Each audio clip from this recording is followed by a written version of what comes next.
তাতে খুব সাড়বার, এতে তোর খুব ক্ষমতার জোর, কিন্তু বিবির পেছনে যে তোমাকে খরচা করতে হবে। আল্লাহ বলেছেন অবিমা আনফাকু মিন আমওয়ালিহিম ফাসসালিহাতুন কানিতাতুন হাফিজাতুন লিল গায়বি বিমা হাফিজাল্লাহ ওয়াল্লাতী তাখাফুনা নুসুজাহুন্না ফাইজুহুন্না ওয়াহজুরুহুন্না ফিল মাজাজি'i ওয়াজরিবুহুন্না ফাইন আতানাকুম ফালা তাবগু আলাইহিন্না সাবিলা ইন্নাল্লাহা কানা আলিয়ান কাবীরা।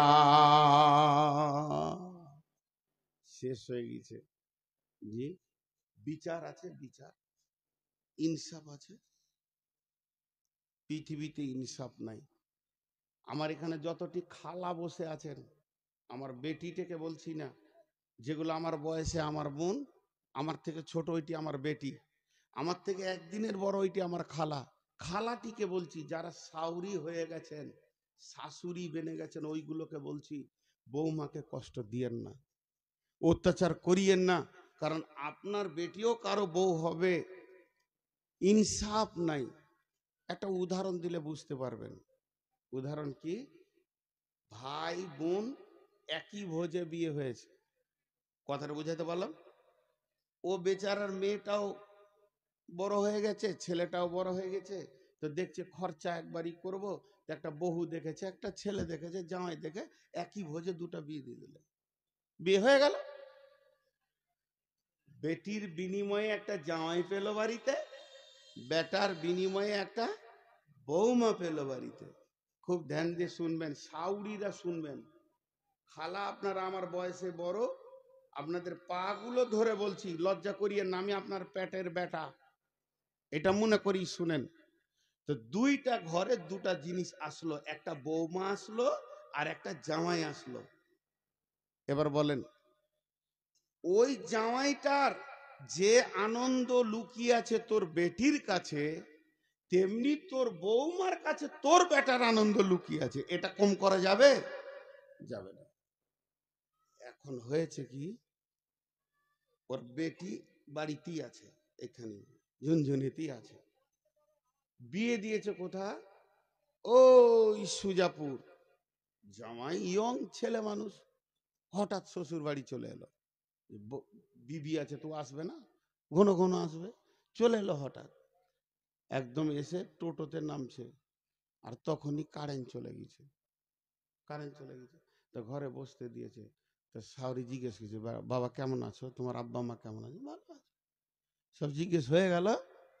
দিয়ে বেটিকে বলছে, খাদি জায়গায় পাখা করে দে ছেলেকে, দেখ কত কষ্ট করে গরম করে এসছে। ঠেলে দিলে বেটি নতুন নতুন লজ্জা করে, যা পাখা করে দে, পাখা করে দে, খাবারটা তুই লে যা, চাটা তুই লে যা। কেন? প্রত্যেকটি মা চায় আমার বেটিকে আমার জামাই প্রেম মহব্বতের বন্ধনে বেঁধে রাখুক। নতুন বিয়ে হয়েছে, বাইক নিয়ে 10টার সময় গেল একবার ফারাক্কা, আবার 12টার পর গেল কালিয়াচক। জোহরের সময় আরাম করে আসরের সময় আবার বলছে চল কালিয়াচক যাব। নতুন বিবি, নতুন বাইক, শুধু যেন আনন্দের ফুর্তিতে দৌড়ছে। আর ওই খালা পাড়াতে বলে বেড়াচ্ছে, বোন গে জামাই একটা পেয়েছি, আমার বেটি ছাড়া সে কিছুই বোঝে না। সব সময় আমার বেটি 3 দিন থেকে গেলে সে 2 বার আসবে। শুধু তাই নয়, আমার বেটি যদি বলে একটা টিপ নিব, কিংবা একটা ঠোঁট পালিশ নিব, গাল পালিশ নিব, ও নিজে আনবে না, বেটিকে সঙ্গে নিয়ে হাঁটবে। কলিজা ঠান্ডা হয়ে গেছে বোন, তোদের দোয়া ছিল, জামাই পেয়েছি কলছান্ডা। এরপরে হলো কি, বেটাকে বাপ পাঠিয়েছে, যা কাজ করতে হবে, মাঠে যা, বাগানে যা, এতটা কাজ আছে। কিন্তু তার কি কাজে মন বসছে? তারও নতুন বউ বাড়িতে আছে, সে কতক্ষণে ভাবছে হাবিবার মুখ দেখব, কারণ তারও বিয়ে হয়েছে ধুলিয়ানে। ওই রকম বউটা তার ঘরে রয়েছে, মাঠে থেকে হোক বাগান থেকে হোক 3-4 ঘন্টা 10 ঘন্টা বউকে দেখতে পায়নি। ক্লান্ত হয়ে যখন বাড়ি ঢুকছে তখন বেলা 1:30 বাজে। মা পাখাটা নিয়ে এসে বলছে, আহারে বেটা তোর কত কষ্ট হলো। বেটাকে মা পাখা করছে আর বউকে বলছে তাড়াতাড়ি তরকারিটা করেলে বেটা খাবে। কিন্তু আসলে মা বুঝলো না শান্তিটা কার কাছে লুকানো আছে। আল্লাহ কোরআনে বলছে শান্তিটা লুকানো আছে তার বিবির কাছে, অতএব তাকে আসতে দিচ্ছেন না। যখন কাছাকাছি হয়েছে সমস্ত কাজ সেরে, তখন হাবিবা বলছে, ও আমার প্রিয় স্বামী রে, তুমি যখন ঘাম ঝরিয়ে 1:30টার সময় ঢুকলে তো আমার হৃদয়টা উতল পাতল করছিল, একটু পাখা করে দেব।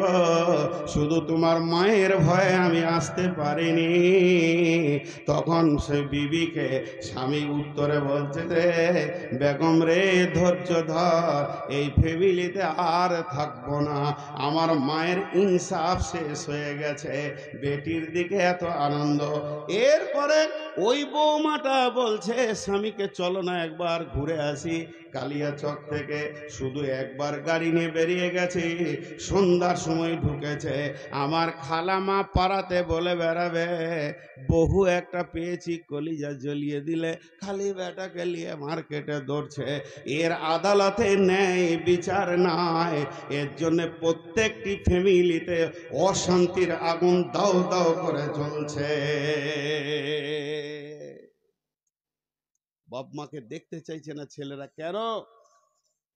তাদের আদালতে ন্যায় বিচার না থাকার কারণে। যেমন তার মেয়েকে নিয়ে ঘুরলে তার জামাই কলিজা ঠান্ডা হয়, তো অমনি এদেরকেও সুযোগ দাও খালামা। যদি তুমি সুযোগ দাও, যদি তুমি সুযোগ দাও, তো ওই বৌমাটা মা বলবে, কলিজা ঠান্ডা করে নেবে তোমাকে দিয়ে। কিন্তু আসলে ফ্যামিলি শেষ হয়ে গেছে।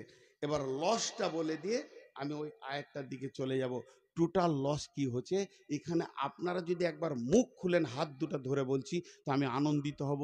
শেষবারের মতো একটু আমাকে শান্তি দেন, একটু আনন্দ দেন, ভালোবাসা দেন। আপনাদের আমি মেহমান। সেটা কি?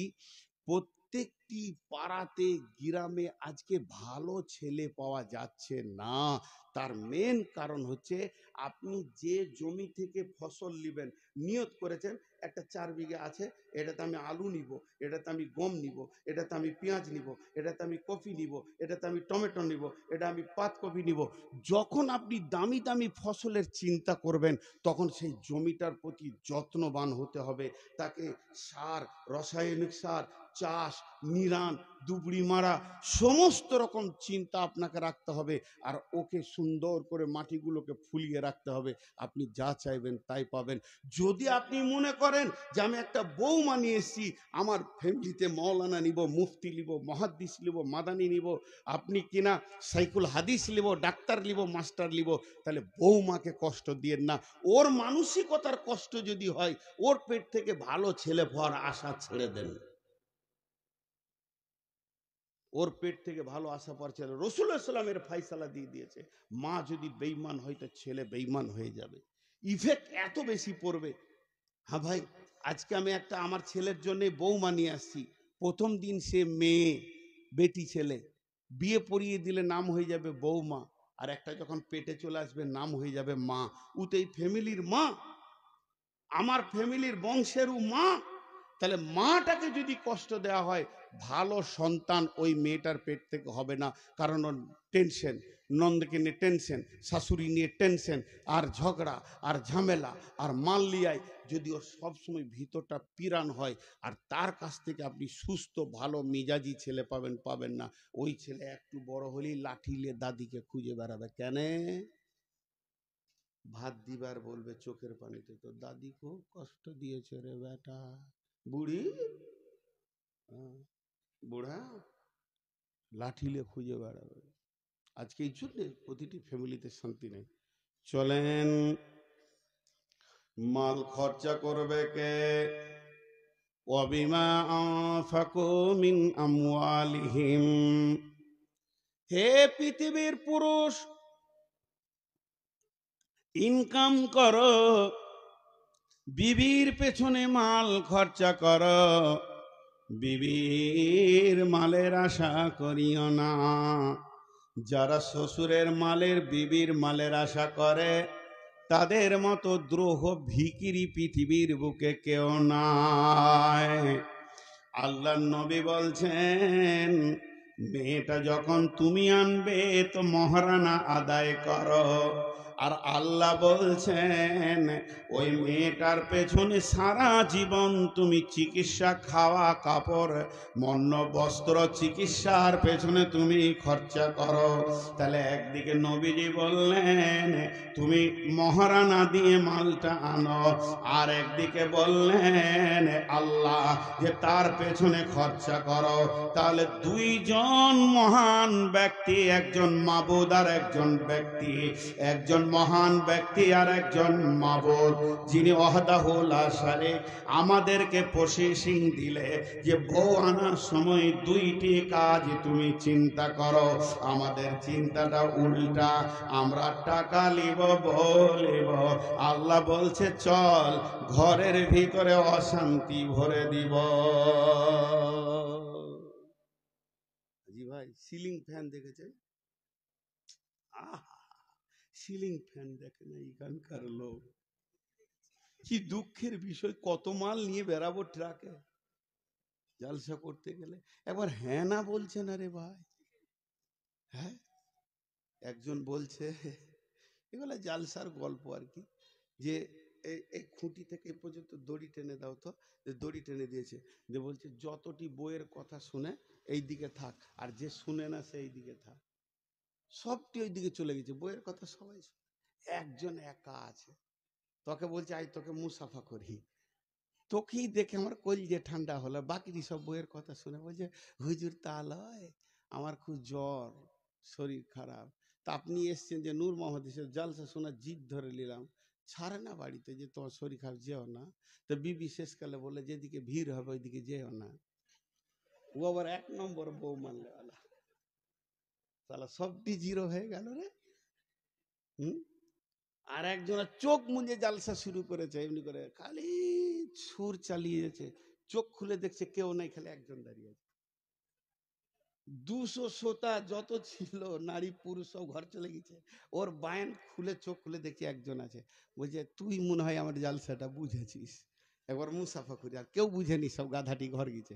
ও তখন বলছে তা লয়, চেয়ারটা আমাদের মা বলেছে চেয়ার না নিয়ে এলে মারবো তোকে, ওই জ্বালাতে দাঁড়িয়ে আছি।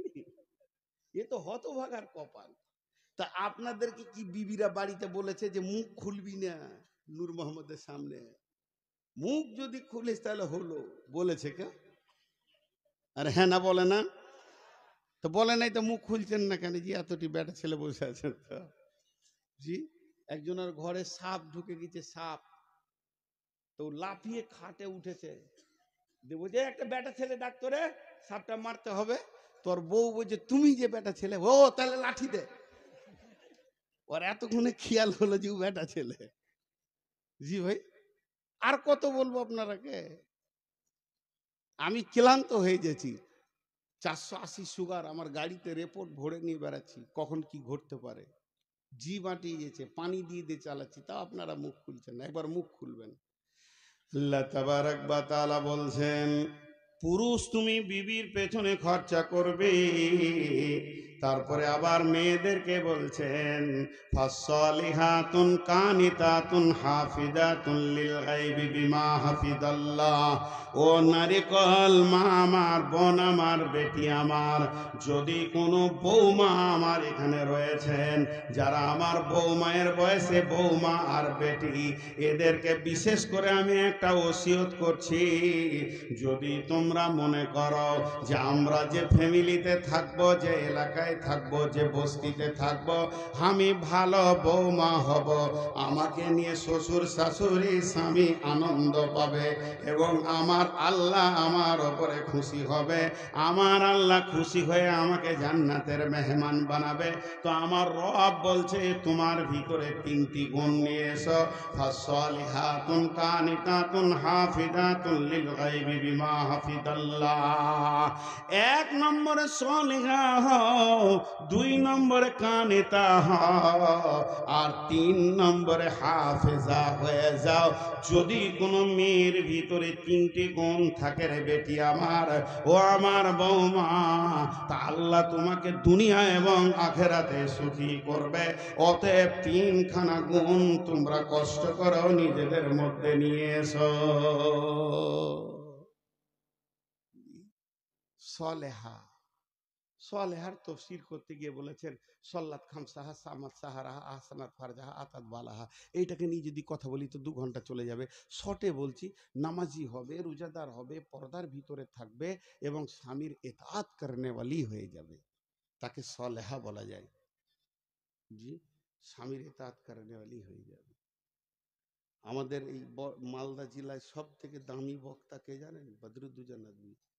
আমি ওনার সঙ্গে যদিও বন্ধুসুলভ আমার সঙ্গে কথা বলে, আমি ওস্তাদের নজরে দেখি, তা উনি যে জালসায় যাবে খালি একটা কথা বলবি, আর ওটা আমি ছাড়াইতে পারছি না।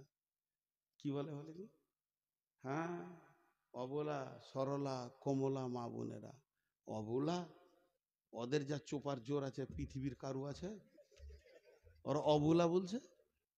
জি, 3 দিন আগে বাড়ি থেকে বের হয়েছি, তা আমার বিবি আমাকে ঠান্ডা করে দিলে চোপা চালিয়ে। জি, কেন এত জালসা, বাড়িতে থাকতে হবে, কিছু মানা যাবে না। জি ভাই, আপনারা মনে মনে ভাবছেন তাহলে মৌলবীর বউটা তাহলে বদমাশ। একই ফ্যাক্টরি রে ভাই। আপনি কি ভাবছেন যে আমার টাটা কোম্পানি আপনাদের কি বিড়লা কোম্পানি? একই ফ্যাক্টরি। সব আপনার বিবির কাছে যায়, আমার বিবির কাছে দেয়। তো এরা অত্যন্ত কথা বলে, কানে তা, আর উনি বলেন কমলা, নরম। কে বললে নরম? খুব দিল শক্ত, সতীনের ছেলেদের কলজে ভেজে খেয়ে নিবে। কে বললে নরম ওরা? সরলা মানে একদম সাদা সিধে সরলা। জিলিপি 3 গুণ পেঁচ, জিলিপির 3 গুণ পেঁচ। জিলিপির মধ্যে 3টে গুণ আছে, দেখতে ভালো, রস আছে, পেঁচ আছে। দেখতে ভালো, রস আছে, পেঁচ আছে। মেয়েদের মধ্যে 3টে গুণ আছে, দেখতে ভালো, রস আছে, পেঁচও আছে। এমন পেঁচ আছে কতজনকে যে ঘোল খাইয়ে দিলে বাপ। জি, পৃথিবীর সব থেকে ধারালো অস্ত্রের নাম কি বলেন? খুঁড়, হেঁসিয়া। পৃথিবীর যত ধারালো অস্ত্র আছে নিয়ে আসেন, যত বড় মেশিন আছে, গাছ কেটে দেবে, লোহা কেটে দেবে, রেল লাইন কেটে দেবে, কিন্তু বাপ বেটার সঙ্গে আত্মীয়তা কাটতে পারবে না, মা বেটার আত্মীয়তা কাটতে পারবে না। এর থেকে ধারালো অস্ত্র হচ্ছে মেয়েদের চোখের পানি। এমন করে স্বামীর কাছে কাঁদবে, যে মা জন্ম দিয়েছে তার সঙ্গে সম্পর্ক চলে যাবে, বাপের সঙ্গে সম্পর্ক চলে যাবে। বাপ আঙুল ধরে ধরে মানুষ করেছে, বেটা আমার ভবিষ্যতে পাশে পাশে থাকবে, সেই বেটা শ্বশুর ঘরে গিয়ে থাকবে। অতএব এত ধারালো অস্ত্র পৃথিবীতে আর নাই। নারীরা 3 জায়গায় কাঁদে, নারীরা 3 জায়গায় কাঁদে, নারীরা 3 জায়গায় কাঁদে।